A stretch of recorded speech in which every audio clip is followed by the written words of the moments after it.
सुप्रभात, नमस्कार, स्वागत है आप सभी का। अगले आधे घंटे में आपके पास होंगी देश और दुनिया की तमाम बड़ी खबरें। मैं हूं प्रीति। शुरुआत हेडलाइंस के साथ।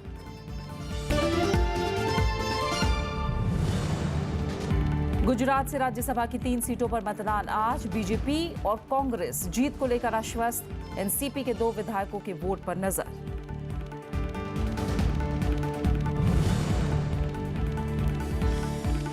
जम्मू कश्मीर के माछिल में घुसपैठ की कोशिश नाकाम। मुठभेड़ में आतंकी ढेर।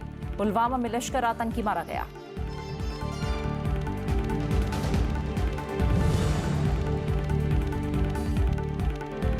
मुंबई में बसों की हड़ताल खत्म। कर्मचारियों के काम पर लौटने से लोगों को राहत। शिवसेना प्रमुख उद्धव ठाकरे ने हर महीने की 10 तारीख तक तनख्वाह मिलने का दिया भरोसा।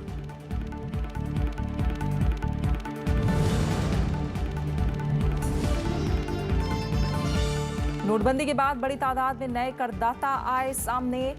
25% ज्यादा लोगों ने भरा रिटर्न। एडवांस टैक्स कलेक्शन 42% से ज्यादा हासिल।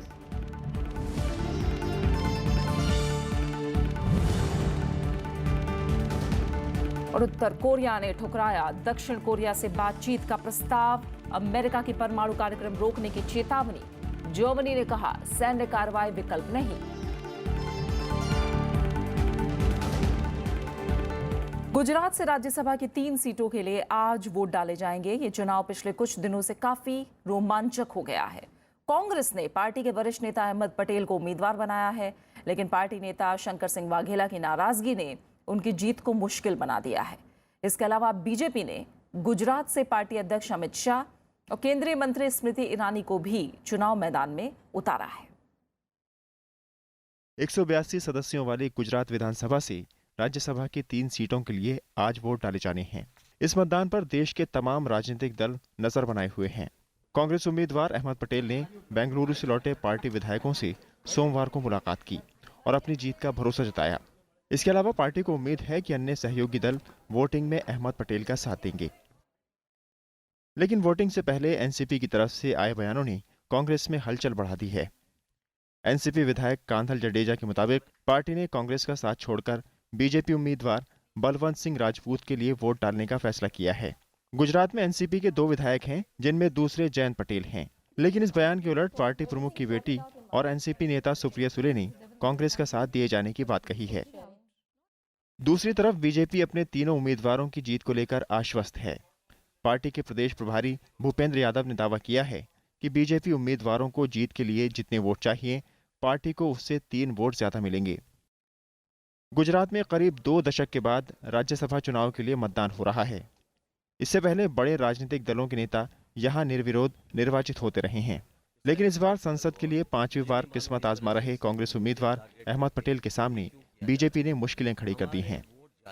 इसके अलावा बीजेपी ने पार्टी अध्यक्ष अमित शाह, केंद्रीय मंत्री स्मृति ईरानी और कांग्रेस से बीजेपी में आए बलवंत सिंह राजपूत को उम्मीदवार बनाया है। Bureau report, Rajya Sabha TV. Tripura में तृणमूल कांग्रेस के 6 विधायक बीजेपी में शामिल हो गए हैं। इससे पहले ये सभी विधायक कांग्रेस छोड़कर टीएमसी में शामिल हुए थे। इस मौके पर बीजेपी की ओर से रैली का आयोजन भी किया गया। असम के मंत्री हेमंत बिस्वा शर्मा ने दावा किया कि अगले चुनाव में त्रिपुरा में बीजेपी की सरकार बनेगी। तृणमूल कांग्रेस ने हाल ही में इन 6 विधायकों सुदीप रॉय बर्मन, आशीष कुमार साहा, दीबा चंद्र, बिस्वबंधु सेन, प्रांजित रॉय और दिलीप सरकार को पार्टी विरोधी गतिविधियों के चलते पार्टी से निष्कासित कर दिया था। इन विधायकों के शामिल होने के बाद बीजेपी त्रिपुरा में मुख्य विपक्षी पार्टी बन गई है। Combination of LAP, CPM and Trinamool will be defeated by the BJP. Not only in Tripura, they will be defeated in Bengal, they will be defeated in Kerala. So we are very much confident Tripura will be beginning. 2018 you will see a BJP government here in Tripura. गृह मंत्री राजनाथ सिंह ने सीमा इलाकों में चल रही परियोजनाओं को प्राथमिकता के साथ पूरा करने के निर्देश दिए हैं। सोमवार को गृह मंत्री ने अधिकारियों के साथ बैठक करके सीमाई क्षेत्रों में जारी परियोजनाओं की समीक्षा की। उन्होंने कहा कि जिन जगहों पर बाड़ लगाना संभव नहीं है, उन इलाकों में ज्यादा से ज्यादा क्षेत्र को सीसीटीवी कैमरों की निगरानी में लाया जाए। इसके अलावा radar, optical fibre, infrared sensor जैसे उपकरणों का इस्तेमाल करते हुए चौकसी भी बढ़ाई जाए। सीमा इलाकों में रह रहे लोगों की चुनौतियों को ध्यान में रखते हुए गृह मंत्री ने शिक्षा, स्वास्थ्य और अन्य बुनियादी जरूरतों को पूरा करने के लिए जरूरी इंतजाम करने की भी बात कही है।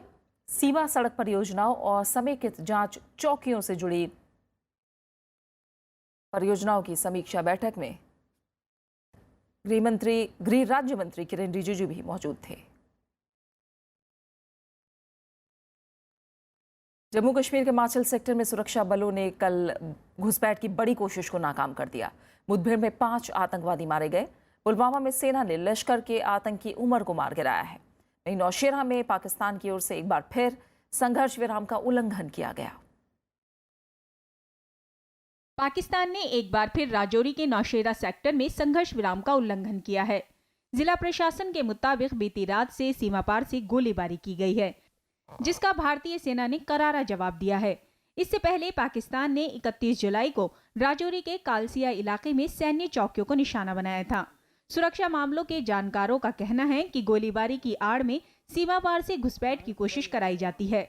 बॉर्डर को हर हालत में हम डोमिनेट करेंगे।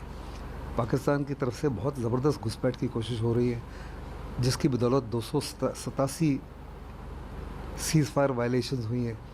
हमारी जवाबी कार्रवाई बड़ी पनिशिंग है, जिससे पाकिस्तान के घुटने टिक गए। सुरक्षा बलों ने सोमवार को कश्मीर के पुलवामा जिले में लश्कर के एक आतंकी को मार गिराया। वहीं 2 भागने में कामयाब हो गए। आतंकी की पहचान उमर के तौर पर हुई है, जो अबू इस्माइल गुट का है और अमरनाथ यात्रियों पर हमले का जिम्मेदार है, जिसमें 8 यात्रियों की मौत हो गई थी। आतंकियों के छिपे होने की खबर के बाद सुरक्षा बलों ने कल रात से इलाके में तलाशी अभियान शुरू किया था। आतंकियों की ओर से फायरिंग के बाद मुठभेड़ शुरू हो गई थी। Pakistani terrorist was belonging to LET was killed. Umar Bhai was his code name, and one or two terrorists escaped. I think one of them was injured because there was a blood trail for about a kilometer distance, half a kilometer distance. इधर 40 दिन की सालाना अमरनाथ यात्रा पूरी हो गई है। आतंकी हमले के साए में हुई इस यात्रा में इस साल 2,60,000 लोग शामिल हुए और पवित्र गुफा के दर्शन किए। Bureau report, Rajya Sabha TV. नवनिर्वाचित उपराष्ट्रपति एम वेंकैया नायडू ने आतंकवाद को मानवता के लिए बड़ा खतरा बताया है। तिरुमाला पहुंचे वेंकैया नायडू ने इसके खिलाफ साझा अभियान पर जोर दिया। नवनिर्वाचित उपराष्ट्रपति एम वेंकैया नायडू ने आतंकवाद को बड़ी चुनौती बताया है। भगवान वेंकटेश्वर के दर्शन को तिरुमाला पहुंचे एम वेंकैया नायडू ने कहा कि आतंकवाद का किसी धर्म से लेना देना नहीं होता है। आतंकवाद मानवाड़ी का दुश्मन है, तो पूरा दुनिया मिलकर आतंकवाद के खिलाफ आवाज उठाना चाहिए और लड़ना चाहिए। कारण क्या है, ये आतंकवाद को कोई मजहब नहीं, terror has no religion, it's the enemy of the humanity. We should all not only pray god but also conduct ourselves in such a peaceful manner so that there is harmonious living of all people together and then move towards prosperity. नवनिर्वाचित उपराष्ट्रपति ने यहाँ भगवान वेंकटेश्वर के दर्शन किए और पूजा अर्चना की।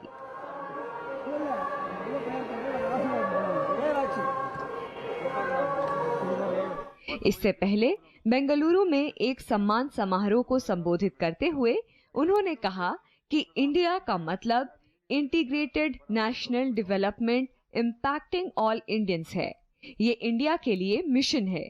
वेंकैया नायडू ने कहा कि उनके मन में कर्नाटक के लिए काफी सम्मान है, क्योंकि राज्य ने उन्हें राज्यसभा सदस्य के तौर पर 3 कार्यकालों में देश की सेवा करने का मौका दिया। 3 times continuously for 18 years, selecting me to parliament is not an ordinary thing. So I always remember the love and affection shown towards me by the people of Karnataka, by the members of Legislative Assembly of Karnataka and the political leadership of Karnataka for the honor they have bestowed on me. नवनिर्वाचित उपराष्ट्रपति का अपने पैतृक गांव में कुछ स्थानीय कार्यक्रमों में शामिल होने का कार्यक्रम है। Bureau report, Rajya Sabha TV. Karnataka के ऊर्जा मंत्री डी.के. शिवकुमार कल बेंगलुरु स्थित आयकर विभाग के अधिकारियों के सामने पेश हुए। आयकर विभाग ने लगभग 4 घंटे तक शिवकुमार से पूछताछ की। आयकर अधिकारियों ने मंत्री, उनके नजदीकी रिश्तेदारों और अन्य सहयोगियों के 66 से ज्यादा ठिकानों पर छापेमारी की थी। आयकर विभाग ने छापे में करीब 15 करोड़ रुपए की अघोषित संपत्ति और निवेश संबंधी दस्तावेज बरामद किए हैं। They have been summoned us on what statement we have given earlier. They want us to confirm. I have confirmed whatever statement I have given. They were very happy. I am happy. So they have taken care of very well. They have given us good hospitality. I am very happy. They said anything we need, we will call you back. राष्ट्रीय महिला आयोग ने चंडीगढ़ छेड़छाड़ मामले की निष्पक्ष जांच कराने को कहा है। कल चंडीगढ़ पुलिस ने प्रेस कॉन्फ्रेंस करके कहा कि जरूरत पड़ने पर आरोपी के खिलाफ और धाराएं जोड़ी जाएंगी। एसएसपी ईशू सिंघल ने पुलिस पर राजनीतिक दबाव से इनकार किया है। कांग्रेस ने इस मामले में हरियाणा और केंद्र सरकार पर निशाना साधा है। कांग्रेस का आरोप है कि राज्य सरकार दोषियों को बचाने की कोशिश कर रही है। इस मामले में आरोपी विकास बराला हरियाणा बीजेपी के अध्यक्ष सुभाष बराला का बेटा है। इससे पहले पुलिस ने शनिवार को विकास को गिरफ्तार किया और फिर जमानत पर छोड़ दिया। बीजेपी ने सुभाष बराला के इस्तीफे से इनकार किया है। पार्टी का कहना है कि कानून अपना काम कर रहा है। अयोध्या विवाद मामले की सुनवाई के लिए सुप्रीम कोर्ट के 3 जजों की बेंच का गठन किया गया है। सुप्रीम कोर्ट के 3 जजों की बेंच 11 अगस्त से मामले की सुनवाई करेगी। जस्टिस दीपक मिश्रा की अगुवाई वाली 3 जजों की बेंच में जस्टिस अशोक भूषण और जस्टिस अब्दुल नजीर होंगे। अदालत ने 21 जुलाई को कहा था कि वो अयोध्या विवाद मामले में इलाहाबाद हाईकोर्ट के फैसले के खिलाफ दाखिल याचिका पर जल्दी सुनवाई के बारे में फैसला लेगा। मुंबई हाईकोर्ट ने महाराष्ट्र सरकार के दायर जवाब को मंजूर कर लिया है। इसमें अब 14 साल से कम उम्र के बच्चे दही हांडी उत्सव में हिस्सा नहीं लेंगे। कोर्ट ने उत्सव के दौरान बनने वाली मानव पिरामिड की ऊंचाई की सीमा तय करने से इनकार कर दिया है। राज्य सरकार ने अदालत से कहा कि बाल श्रम कानून के तहत 14 साल से कम उम्र के बच्चों को उत्सव में भाग लेने की इजाजत नहीं होगी, क्योंकि सरकार ने पिछले साल अगस्त में दही हांडी को एडवेंचर स्पोर्ट्स घोषित कर दिया है। खबरें जारी हैं, लौट रहे हैं एक छोटे से ब्रेक के बाद।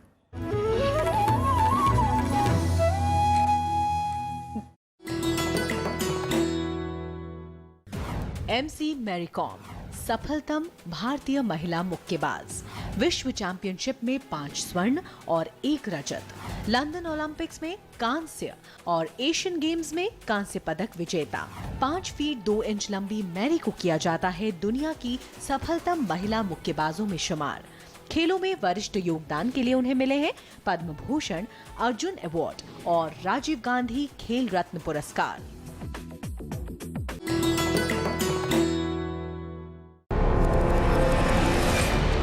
मीडिया मंथन में आप सबका स्वागत है। जो संसद के दोनों टीवी को सरकार समझती है कि हमारा काम तो मालिकों से चल जाता है कि हम किसी भी वेबसाइट या व्हाट्सएप मैसेज को उठा के उसको खबर बना दें। लोग देखते हैं इसलिए दिखाते हैं, तो फिर हम पोर्नोग्राफर क्यों न हो जाए। नए चैनल्स आते हैं वो इस तरह की चीजें दिखाते हैं जो शायद एस्टैब्लिश्ड चैनल्स ना दिखाते। क्या ये पत्रकारों की आज़ादी की बात हो रही है? पत्रकारिता को निष्पक्ष होना चाहिए, इससे बेवकूफ़ी की बात हो नहीं सकती। हमें भाषा के स्तर पर हिंसा के सवाल को देखना होगा। तो निश्चित रूप से एक अथॉरिटी की ज़रूरत है जो ये इसको सबको समेटे। मालिकों को, पत्रकारों को राजनीति से कोई सरोकार नहीं होना चाहिए। पत्रकारिता विपक्ष की ही होती है। सोशल मीडिया को अपनी तरह से गवर्न करने की कोशिश कर रहे हैं। किसान एक ऐसा विषय है जिस पे मीडिया को कंसिस्टेंट बनाना पड़ेगा।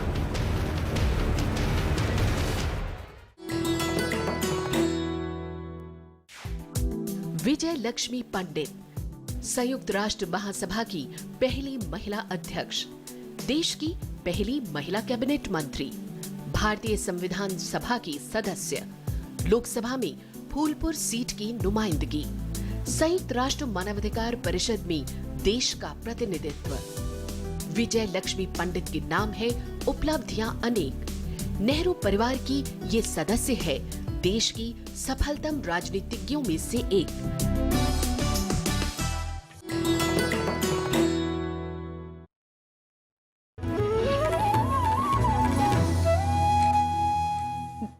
मध्य प्रदेश में विस्थापितों के पुनर्वास के लिए आंदोलन कर रही सामाजिक कार्यकर्ता मेधा पाटेकर को पुलिस ने धरने से हटा दिया है। भूख हड़ताल पर बैठी मेधा पाटेकर की हालत नाजुक होने की वजह से उन्हें अस्पताल में भर्ती कराया गया है। उनके अनशन का कल 12वां दिन था। मुख्यमंत्री शिवराज सिंह चौहान ने ट्वीट के जरिए मेधा से अनशन खत्म करने की अपील की थी।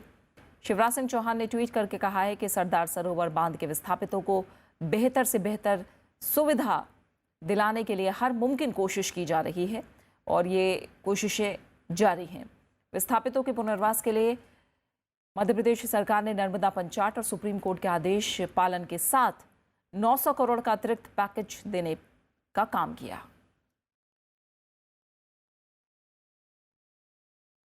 पश्चिम बंगाल के दार्जिलिंग में अलग गोरखालैंड की मांग को लेकर आंदोलन जारी है। गोरखा जनमुक्ति मोर्चा की तरफ से बुलाए गए अनिश्चितकालीन बंद का आज 55वां दिन है। करीब 2 महीने से जारी बंद के चलते इलाके में जरूरी सामानों की भारी किल्लत भी बनी हुई है। जीजेएम प्रमुख बिमल गुरुंग ने आंदोलन को और आगे ले जाने की बात कही। उन्होंने कहा कि अगर केंद्र सरकार इस मामले पर चुप्पी साधे रही और संकट के समाधान में दखल नहीं दिया तो दार्जिलिंग पहाड़ियों में आंदोलन को पहले से और भी ज्यादा तेज किया जाएगा।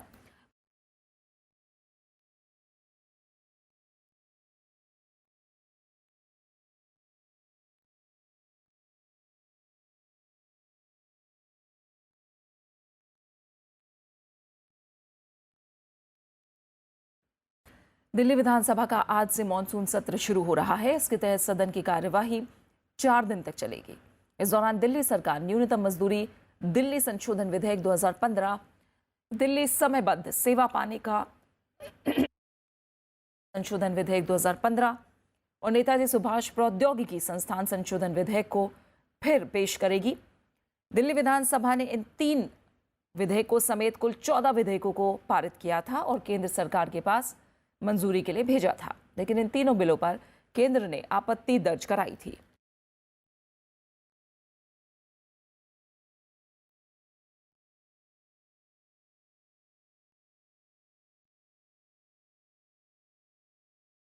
आयकर रिटर्न फाइल करने वालों की संख्या में जबरदस्त इजाफा दर्ज किया गया है। 25% उछाल के साथ ये संख्या 3 करोड़ के पास पहुंच गई है। सरकारी आंकड़ों के मुताबिक 5 अगस्त तक 2 करोड़ 82 लाख से ज़्यादा लोगों ने आयकर रिटर्न दाखिल किया, जबकि पिछले साल ये आंकड़ा 2 करोड़ 22 लाख के करीब था। ये इजाफा 25.3% का है। आयकर विभाग ने इस बढ़ोतरी को नोटबंदी और स्वच्छ धन अभियान का असर बताया है। वित्त मंत्रालय के मुताबिक नोटबंदी की वजह से बड़ी संख्या में नए करदाता टैक्स दायरे में आए हैं। इसके साथ ही एडवांस टैक्स कलेक्शन भी बढ़ा है। निजी आयकर के मामलों में इस साल 5 अगस्त तक पिछले साल के मुकाबले एडवांस टैक्स कलेक्शन में 41.79% की बढ़ोतरी हुई है। निजी और सार्वजनिक क्षेत्र के बैंक कर्मचारी संघ ने 22 अगस्त को राष्ट्रव्यापी हड़ताल का आह्वान किया है। अखिल भारतीय बैंक कर्मचारी संघ यानी AIBEA इसका नेतृत्व करेगा। इसमें सार्वजनिक और निजी बैंकों के 9 यूनियन और कर्मचारी शामिल होंगे। ये हड़ताल निजी और सार्वजनिक बैंकों के विलय और NPA माफ नहीं करने को लेकर बुलाई गई है। हड़ताल में करीब 10 लाख बैंक कर्मियों के शामिल होने का दावा किया जा रहा है। मुंबई में शिवसेना प्रमुख उद्धव ठाकरे के हस्तक्षेप के बाद बेस्ट बसों की हड़ताल खत्म हो गई है। Brihan Mumbai electric supply and transport यानी बेस्ट संघ ने वेतन के सही समय पर भुगतान सहित अन्य मांगों को लेकर रविवार रात से हड़ताल पर जाने का फैसला लिया था। नगर निकाय और बेस्ट के बजट का विलय करने के आश्वासन के बाद कल कर्मचारियों ने हड़ताल खत्म की। शिवसेना प्रमुख ने कहा कि बेस्ट कर्मचारियों की मुख्य समस्या वेतन का समय पर ना मिल पाना है। उन्होंने आश्वासन दिया कि हर महीने की 10 तारीख को उन्हें बकाया दे दिया जाएगा। बेस्ट करीब 3700 बसों का संचालन करता है, जिसमें रोजाना 30 लाख से ज्यादा यात्री सफर करते हैं।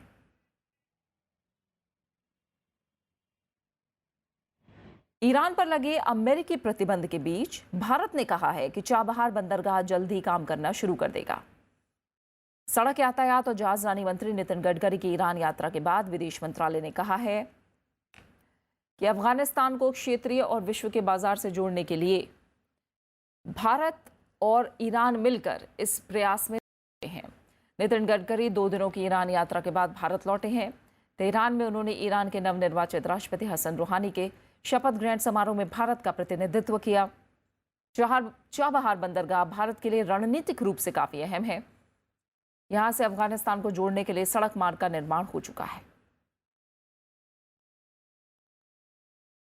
आसियान के साथ रिश्ते मजबूत करने के लिए भारत अगले महीने लघु और मध्यम उद्योगों का एक शिखर सम्मेलन आयोजित करेगा। मनीला में हुए मेकांग गंगा सहयोग पर मंत्रिमंडलीय स्तर की बैठक में विदेश राज्य मंत्री वीके सिंह ने इसकी घोषणा की। विदेश राज्य मंत्री ने कहा कि अक्टूबर में दिल्ली में आसियान भारत कनेक्टिविटी शिखर सम्मेलन भी होगा, जिसमें आसियान और पूर्व एशिया के देशों के साथ सड़क संपर्क को आगे बढ़ाने पर विचार किया जाएगा। फिलहाल भारत म्यांमार से लेकर थाईलैंड तक सड़क बना रहा है। इसके पहले विदेश राज्य मंत्री वीके सिंह ने आसियान रीजनल फोरम और आसियान मंत्रिमंडलीय बैठक को भी संबोधित किया। From the Indian perspective, ASEAN occupies a central place in the security architecture of Asian Pacific region. It is our view that precisely because ASEAN represents the cultural, commercial, and physical crossroads of the region, it has the unique ability to reflect and harmonize larger interests of the world beyond it. Pakistan के नवनियुक्त विदेश मंत्री ख्वाजा आसिफ ने भारत के साथ बातचीत की इच्छा जाहिर की है। उन्होंने पाकिस्तान के सियालकोट में मीडिया से बातचीत में कहा कि कश्मीर मुद्दे को बातचीत के जरिए ही सुलझाया जा सकता है। उन्होंने अपनी पश्चिमी सीमा पर अशांति को खत्म करने के लिए भारत और अफगानिस्तान के साथ संयुक्त रूप से बातचीत की पेशकश भी की। पाकिस्तान के विदेश मंत्री ने कहा कि सिंधु नदी जल संधि में कोई बदलाव नहीं होना चाहिए। साथ ही उन्होंने अमेरिका पर आरोप लगाया कि वो इस संधि को ध्वस्त करने की कोशिशों में लगा है।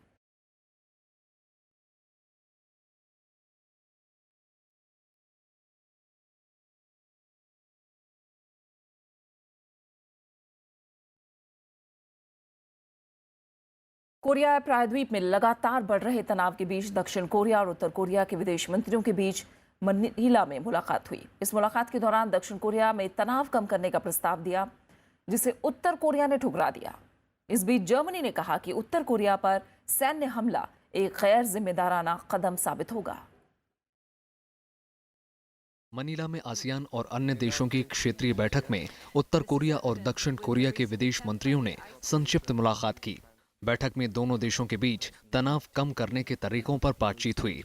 इस दौरान उत्तर कोरिया ने दक्षिण कोरिया पर अमेरिका के साथ मिलकर बेवजह का दबाव बनाने का आरोप लगाया। उत्तर कोरिया ने कहा कि मौजूदा हालात में दक्षिण कोरिया के प्रस्तावों में संजीदगी नहीं है। इस बीच चीन ने कहा है कि उत्तर कोरिया को समझदारी दिखानी चाहिए। 所以中方来讲，作为韩国和朝鲜的共同的邻国，我们当然希望南北能够改善关系。 इससे पहले संयुक्त राष्ट्र सुरक्षा परिषद ने उत्तर कोरिया पर नए प्रतिबंध लगाने के संकल्प को सर्वसम्मति से स्वीकार कर लिया। चीन समेत सभी 15 सदस्यों ने संकल्प के पक्ष में वोट दिया। अमेरिका ने कहा कि इन प्रतिबंधों के बाद उम्मीद है कि उत्तर कोरिया अपने परमाणु कार्यक्रम पर फिर से विचार करेगा। And I think the strong UN Security Council resolution unanimously approved, working in coordination with China and Russia both, to put out a statement from the Security Council that I think is quite in terms of there being no daylight among the international community as to the expectation that North Korea will take steps to achieve all of our objectives, which is a denuclearized Korean peninsula. इन प्रतिबंधों से उत्तर Korea की अर्थव्यवस्था को $1 अरब का नुकसान होने की आशंका है। अमेरिकी राष्ट्रपति डोनाल्ड ट्रंप ने इन प्रतिबंधों की सराहना की है। इधर जापान और दक्षिण कोरिया समेत तमाम आसियान देशों ने उत्तर कोरिया के परमाणु कार्यक्रम और हाल के मिसाइल परीक्षणों को क्षेत्रीय सुरक्षा के लिए खतरा बताया है। Bureau report, Rajya Sabha TV. Venezuela में सैन्य अड्डे पर हमले के बाद फरार हुए 10 हथियारबंद लोगों की तलाश की जा रही है। इससे पहले वेनेजुएला के उत्तर पश्चिमी शहर वेलेंसिया में करीब 20 लोगों ने सैन्य अड्डे पर हमला किया था। 2 हमलावरों को सुरक्षा कर्मियों ने मार गिराया, जबकि 1 हमलावर जख्मी है। 7 लोगों को गिरफ्तार भी किया गया है। इस बीच राष्ट्रपति निकोलस मादुरो ने सेना को इस हमले को नाकाम करने के लिए बधाई दी है। सत्ताधारी सोशलिस्ट पार्टी ने इसे आतंकी हमला बताया है। वेनेजुएला में बीते अप्रैल से सरकार के खिलाफ विरोध प्रदर्शन हो रहे हैं। बात खेलों की करेंगे। भारत ने फिलीपींस के पुएर्तो प्रिसेंका में एशियाई जूनियर मुक्केबाजी चैंपियनशिप में 2 रजत और 6 कांस्य समेत कुल 8 पदक जीत लिए हैं। चैंपियनशिप में भारतीय पहलवानों ने शानदार प्रदर्शन दिखाया। कल खेले गए मुकाबले में सतेंद्र रावत ने 80 किलोग्राम से ज्यादा और मोहित खटाना ने 80 किलोग्राम भार वर्ग में भारत को रजत पदक दिलाया। वहीं चैंपियनशिप में इससे पहले भारतीय पहलवानों ने 6 कांस्य पदक जीते।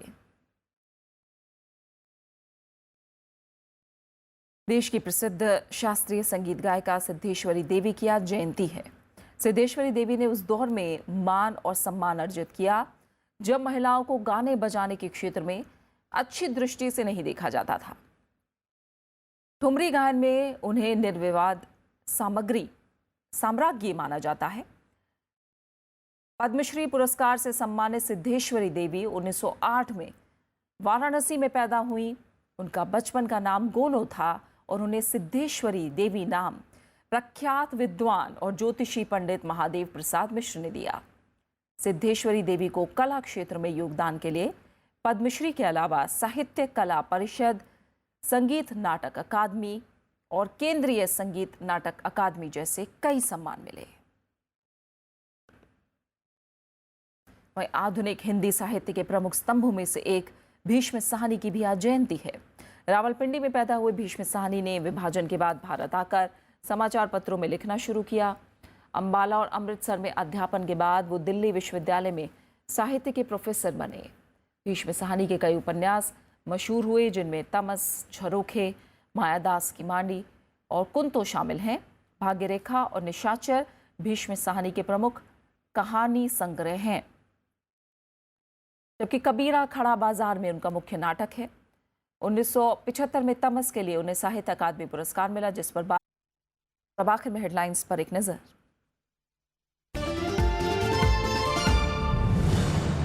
गुजरात से राज्यसभा की 3 सीटों पर मतदान आज। बीजेपी और कांग्रेस जीत को लेकर आश्वस्त। एनसीपी के 2 विधायकों के वोट पर नजर।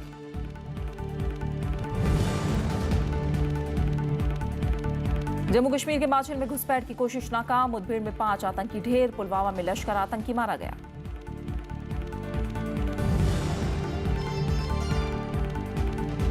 मुंबई में बेस्ट की हड़ताल खत्म। कर्मचारियों के काम पर लौटने से लोगों को राहत। शिवसेना प्रमुख उद्धव ठाकरे ने हर महीने की 10 तारीख तक तनख्वाह मिलने का दिया भरोसा।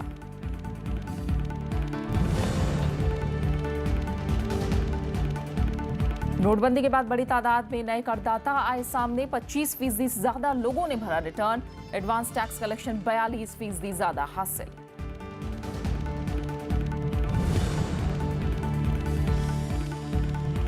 उत्तर कोरिया ने ठुकराया दक्षिण कोरिया से बातचीत का प्रस्ताव। अमेरिका की परमाणु कार्यक्रम रोकने की चेतावनी। जर्मनी ने कहा सैन्य कार्रवाई विकल्प नहीं।